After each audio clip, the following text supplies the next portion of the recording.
नमस्कार, मी मंदाकिनी सपकाळ. कबीरायनमध्ये आपलं स्वागत. कबीरायन यामध्ये आपण पाहणार आहोत संत कबीरांचे दोहे आणि त्या दोह्यांचा मराठी अर्थ. एखाद्या व्यक्तीचा सुंदर अलंकार म्हणजे त्या व्यक्तीचे चारित्र्य. त्याविषयी कबीर सांगतात. दोहा क्रमांक 13. शीलवंत सबसे बडा, सब रत्नन की खान, तीन लोक की संपदा, रही शील में आन. मराठी दोहा. चारित्र्यवान सर्वात मोठा, जशी खान रत्नांची, चारित्र्यात सामावली संपत्ती तिन्ही लोकींची. चारित्र्य संपन्न मनुष्य हा सर्वात मोठा आहे. पृथ्वीवरील सर्व रत्नांची खान म्हणजे शीलवान मनुष्य होय.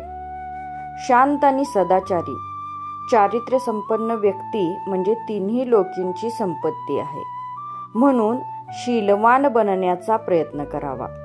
शीलवान मनुष्य म्हणजे सर्व रत्नांची म्हणजेच सद्गुणांची खान आहे. म्हणून कबीर म्हणतात, शीलवंत सबसे बडा, सब रत्नन की खान, तीन लोक की संपदा, रही शील में आन. धन्यवाद.